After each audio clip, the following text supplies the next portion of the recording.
Olá, graça e paz. Eu sou o pastor Evandro Soares, da Primeira Igreja Presbiteriana Independente de Manaus, e essa é a nossa EBD online. Nós queremos estudar a partir de agora o tema Jesus o Nazareno.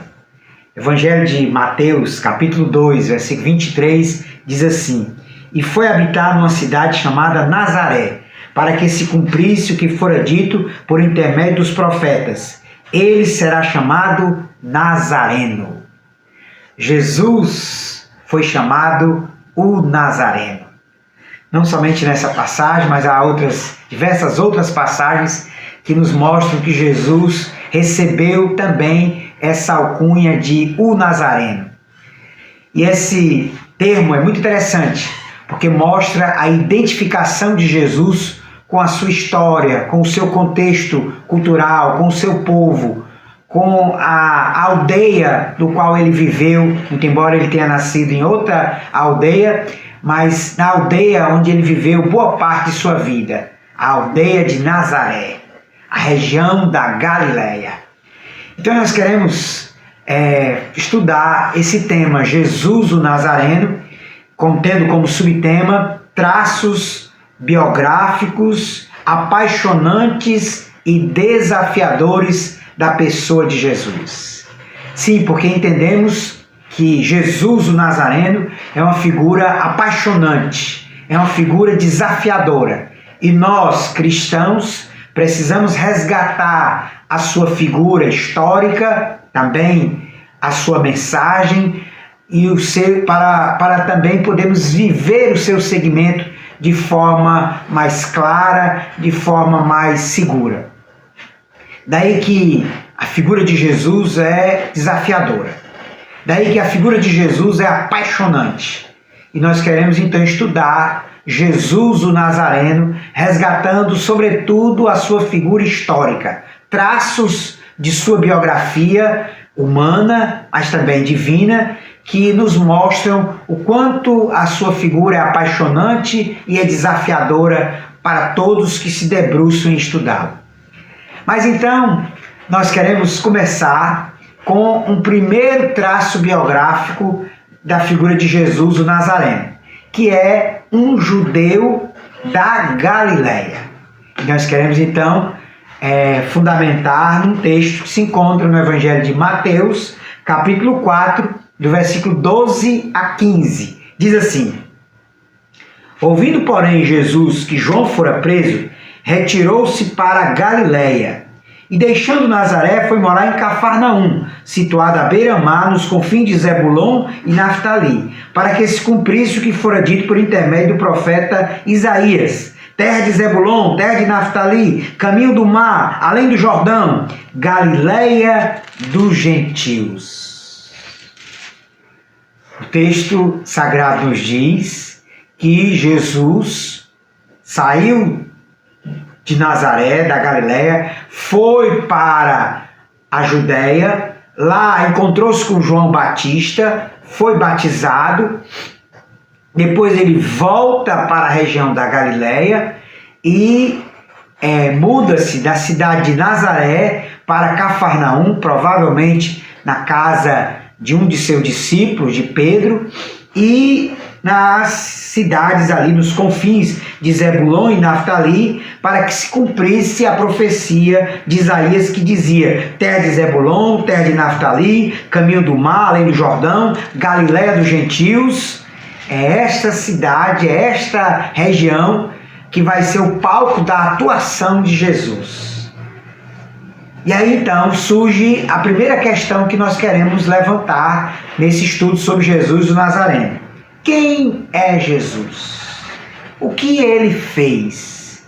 Qual a sua mensagem? Os cristãos precisam encarar estas perguntas de maneira séria e descobrirem, ou ainda redescobrirem, a figura apaixonante e desafiadora de Jesus de Nazaré. Dentre os muitos traços biográficos que podemos resgatar da figura de Jesus para compreender a sua vida e a sua mensagem, está a questão de que ele foi um judeu da Galileia. Esta é uma informação importante e que deve servir de norte para introduzirmos esse resgate histórico e biográfico de Jesus. A nossa ênfase há de ser na pessoa do Jesus histórico e no que podemos aprender da sua pessoa, que nos apaixona e nos desafia.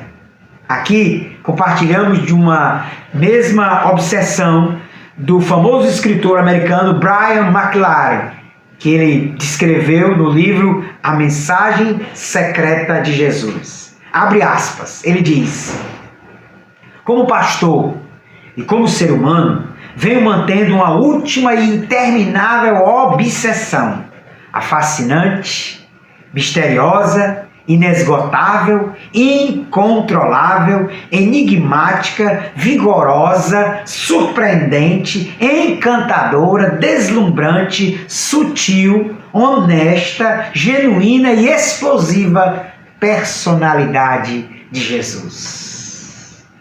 A figura de Jesus, o judeu da Galileia, é apaixonante, é encantadora, é incontrolável, é enigmática, é vigorosa, é surpreendente, é genuína, é explosiva. Vamos estudar traços biográficos que apaixonam e desafiam a todos nós que nos dizemos cristãos, seguidores de Jesus, mas também a todos nós, pessoas que talvez nem creiam em Jesus, mas que ao se debruçarem no estudo da sua figura, poderão ser encantadas, poderão ser fascinadas e também virem a crer. Jesus, o judeu da Galileia. A informação de que Jesus foi viver desde cedo na região da Galileia e mais precisamente na aldeia de Nazaré é significativa para a compreensão do seu contexto cultural e histórico. Apesar de Jesus ter nascido em Belém, da Judéia, para se cumprir a profecia de Isaías, de Miqueias, capítulo 5, versículo 2, Jesus viveu boa parte da sua vida na região da Galileia, e precisamente na cidade de Nazaré. Por isso, ao iniciar o seu ministério, ele ficou conhecido pela alcunha de o Galileu.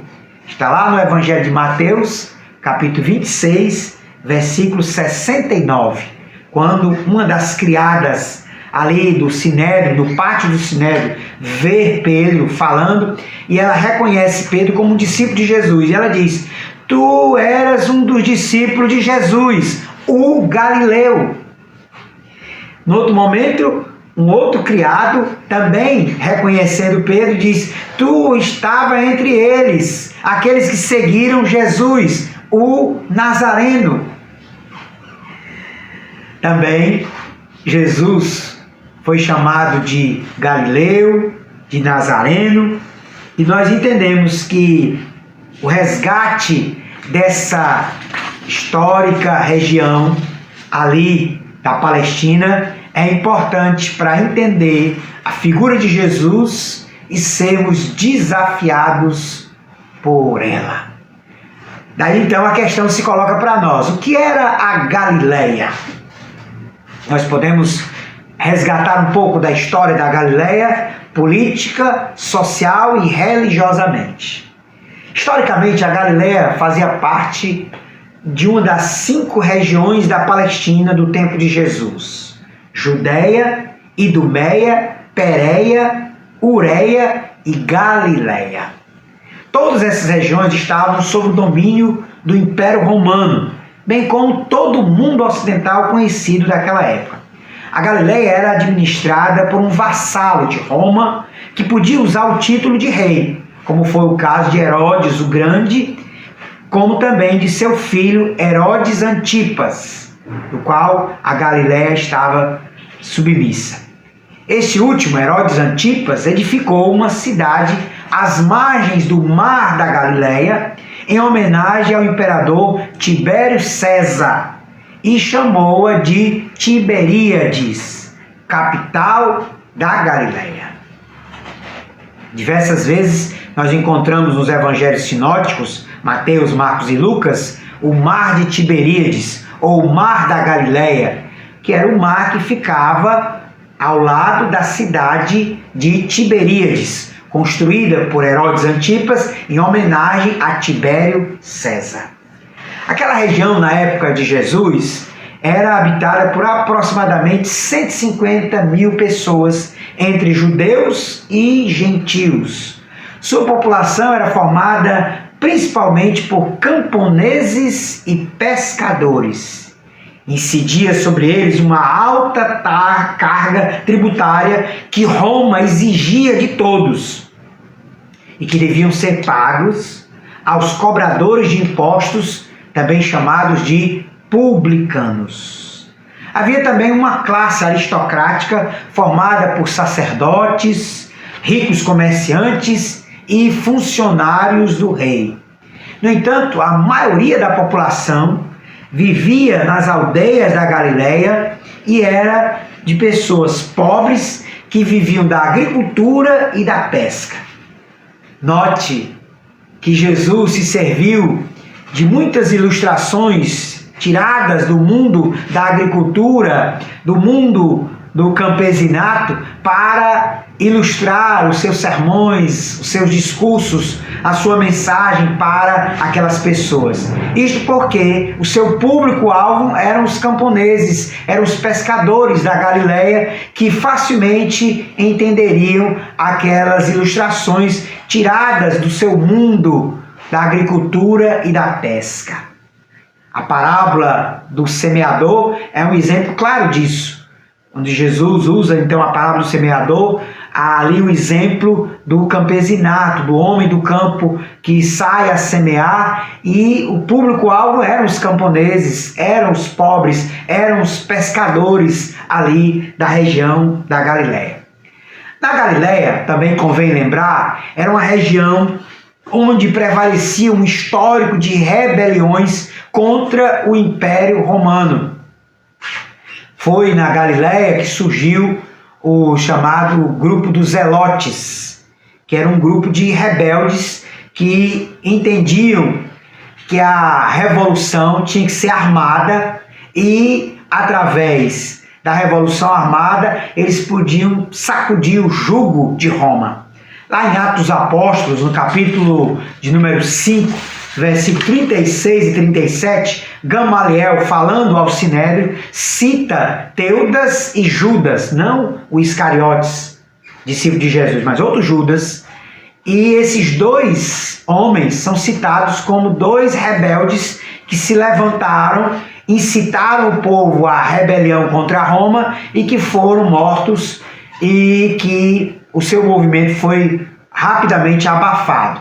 Mas a Galileia tinha esse histórico de se revoltar contra Roma. A revolta mais famosa ocorrida na Galileia foi a revolta dos Macabeus, do qual a Bíblia Apócrifa tem, o chamado primeiro e segundo livro de Macabeus, que a Bíblia Católica absorveu e que nós chamamos de apócrifos.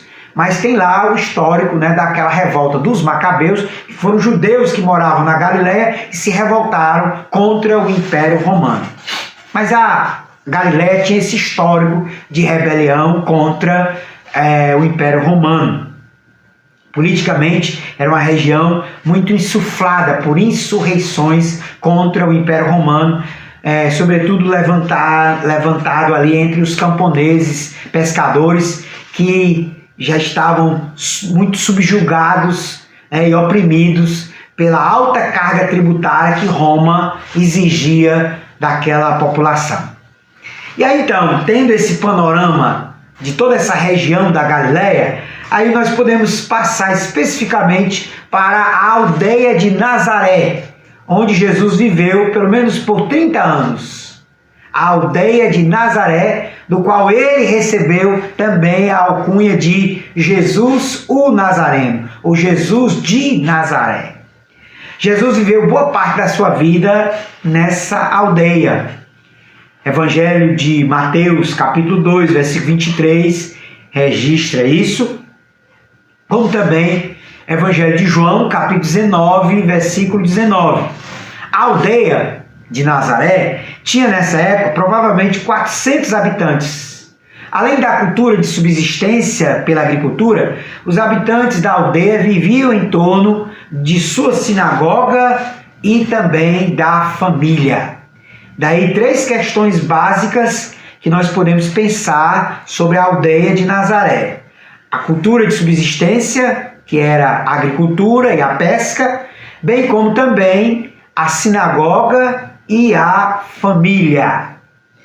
Nós podemos pensar primeiro na questão da sinagoga, porque Nazaré ficava longe de Jerusalém, que era o centro da religião judaica e onde estava o templo. Mas em Nazaré, bem como em várias aldeias da Galileia, haviam sinagogas.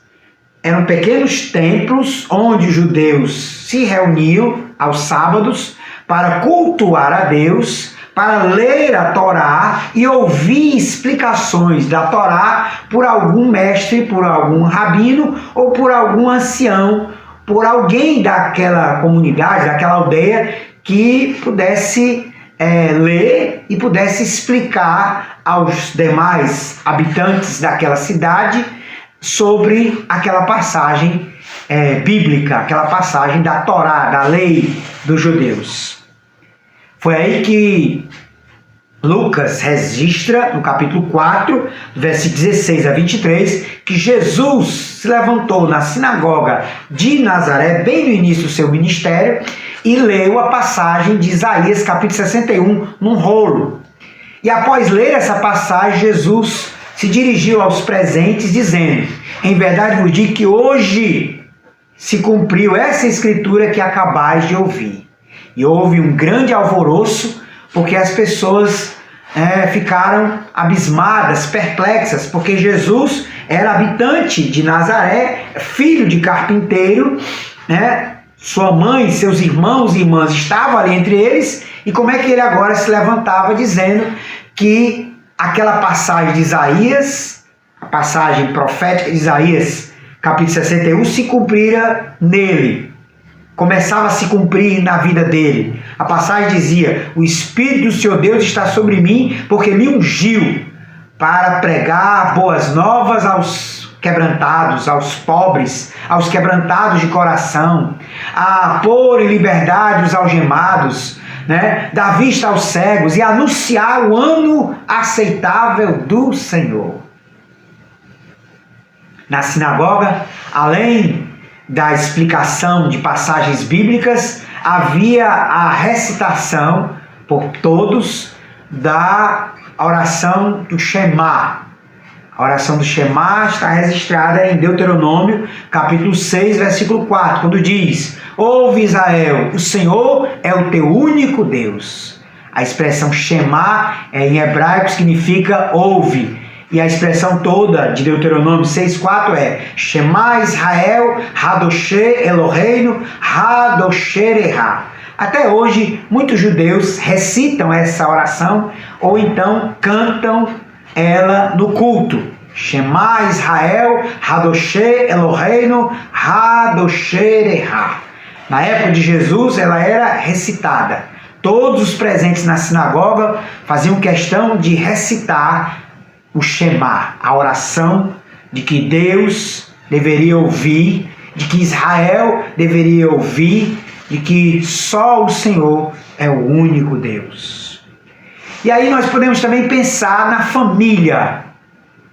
Isto porque o núcleo familiar de Jesus era constituído por seu pai, que provavelmente teria morrido muito cedo, daí a sua ausência nas diversas passagens que fazem referência à família de Jesus, fazendo referência não somente à sua mãe, aos seus irmãos e irmãs, e a família de Jesus era constituída sobretudo pela sua mãe e seus irmãos e irmãs, onde a Bíblia cita esses irmãos e irmãs em Mateus, capítulo 13, versículo 55 e 56, quando na sinagoga de Nazaré Jesus lê a passagem E aí os moradores de Nazaré dizem, no versículo 55, não é este o filho do carpinteiro?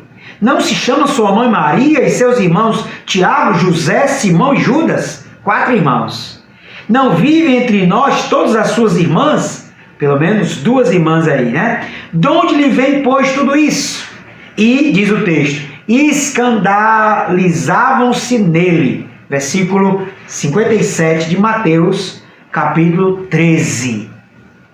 É uma passagem significativa, porque Jesus começa a sua atuação em Nazaré, mas ele era conhecido já em Nazaré como carpinteiro, porque a expressão filho do carpinteiro dá a ideia de que ele também trabalhava na profissão de seu pai. Era muito comum, né, o pai passar a profissão para o filho, e aí provavelmente José já teria morrido e Jesus assumira a tarefa de também ser um carpinteiro. Há alguns historiadores que dizem que a expressão, né, em grego não dá só a ideia de carpintaria, mas de artesão. Alguém que trabalhava com a madeira, né, fazendo peças, móveis, ou mesmo algum tipo de quadro, alguma coisa para mobiliar uma casa. Daí a perplexidade dos seus conterrâneos que o viram pregar na sinagoga. Até mesmo a família de Jesus estranhou a sua postura profética e as suas andanças para cumprir o seu ministério. A Bíblia chega a registrar que os familiares de Jesus declararam que ele estava fora de si. Está lá no Evangelho de Marcos, capítulo 3, versículo 21. Notemos que esse é um diagnóstico pesado, se levarmos em conta que isso vem da sua própria família. Não obstante, Jesus desconsidera tal reprimenda e continua a sua atuação ministerial a despeito da falta de apoio familiar. Segundo ele declarou, seus discípulos se constituíam sua família, ligados pela escuta e pela prática da palavra de Deus. Lá no Evangelho de Lucas, capítulo 8, versículo 21, Jesus diz isso. A minha família, a minha mãe, os meus irmãos, são todos aqueles que ouvem e praticam a palavra de Deus. A aldeia de Nazaré estava então assim, centralizada na sinagoga e no núcleo familiar. E aí imagine, Jesus prega na sinagoga e há um diagnóstico de que ele está fora de si, de que ele, né, a população estranha. Ele não é só um filho de um carpinteiro. Como é que ele se levanta para ler Isaías 61 e ainda diz que essa profecia se cumpre nele? E também a sua própria família, que julga-o como fora de si e também não lhe dá nenhum tipo de apoio àquele momento. Pelo contrário, há passagens que mostram que a família queria interromper Jesus, queria que ele viesse, queria que ele saísse daquele momento de estar pregando, de estar anunciando, mas Jesus, a despeito disso, dá início ao seu ministério a partir de Nazaré, por toda a região da Galileia, região circunvizinha, e ele então faz o seu ministério, né, o seu chamado ali naquela região, que era uma região extremamente pobre, que era uma região extremamente periférica do mundo de então. Daí nós podemos caminhar para uma terceira questão, que tudo isso nos desafia. O fato de Jesus ter vivido na Galileia, desempenhado seu ministério nas aldeias daquela região, é profundamente inspirador e um verdadeiro desafio para todos que se debruçam a estudá-lo. Se levarmos em consideração que Jesus é a figura mais importante que já palmilhou essa terra e que ele é a encarnação do próprio Deus, poderemos nos assombrar com a sua opção clara pelos mais pobres e desvalidos da sociedade humana. Jesus optou por atuar na Galileia, Galileia dos pobres, Galileia dos camponeses, Galileia dos pescadores, Galileia dos povos também gentios, humilhados, massacrados, subjugados por Roma. vivendo sob o peso de uma alta tributação. É esse ambiente que Jesus decide iniciar o seu ministério. Ele poderia ter atuado em Jerusalém, como algumas vezes foi a cidade, mas circunscreveu o seu ministério, sobretudo à região da Galileia. Tanto é que após ressuscitar, ele manda um recado pelo anjo e dizer aos meus discípulos e a Pedro que vão para a Galileia, porque lá é que eles vão me encontrar. Quer dizer, Jesus tinha toda uma identificação com a região da Galileia. Ele podia ter atuado em Jerusalém, o grande centro religioso, cultural dos judeus. Ele podia ter atuado em Roma, capital do Império Romano. Mas Jesus faz uma opção e atua na Galileia, na periferia do mundo, onde estão os pobres, onde estão os desumanizados, onde estão os oprimidos, onde estão os camponeses e pescadores vivendo sob o peso do Império Romano, do jugo de Roma. É interessante, porque se queremos seguir a Jesus, precisamos nos implicar também com as periferias do mundo, onde habitam e sofrem hoje aqueles que Jesus escolheu servir e levar-lhes esperança. A chamada opção preferencial pelos pobres é sim um imperativo evangélico que temos que resgatar se queremos seguir os passos de Jesus.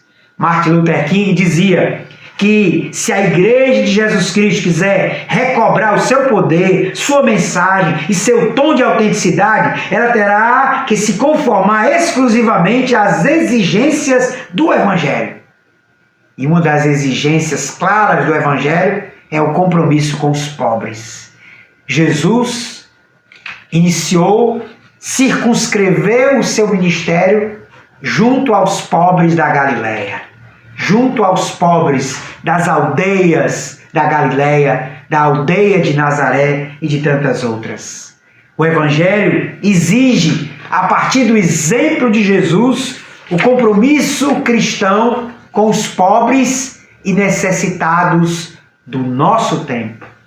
É por isso que Jesus, lá no Evangelho de Mateus, capítulo 25, do versículo 31 a 40, diz que no grande julgamento nós seremos julgados por esse compromisso. Quando ele diz: tive fome e me deste de comer, tive sede e me deste de beber, estive nu e me vestiste, estive enfermo e foste ver-me, estive foragido, e me hospedaste. Queridos, temos assumido esse compromisso com os pobres? Temos feito do Evangelho esse compromisso para com os desvalidos do nosso tempo? Este compromisso deve ser expresso pela Igreja em filantropia, em projetos de desenvolvimento social humano e também em ação política e transformadora da sociedade. Aqui vale lembrar o famoso lema do Exército da Salvação do século XIX: pão, sabão e salvação. Muitas vezes nós cristãos temos nos limitado a levar o pão, a levar a salvação, e esquecendo de levar também o pão, esquecendo de levar também o sabão, esquecendo de levar todas as implicações do Evangelho para aqueles que estão necessitados, não somente de salvação, mas também de pão e de sabão. Os cristãos precisam dar exemplo, assumindo um estilo de vida simples, conforme defendido pelo Pacto de Lausanne, para que o seu testemunho tenha eficácia.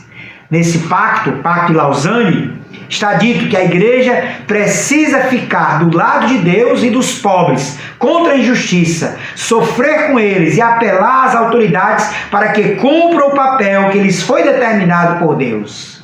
Quando os cristãos tomam o exemplo de Jesus e se importam com os pobres e necessitados do mundo, o Evangelho ganha credibilidade. Temos que fazer a diferença neste mundo, lutando em favor dos menos favorecidos, semeando na sociedade os valores do reino de Deus. Lembrando que os valores do reino de Deus é justiça, paz e alegria do Espírito Santo.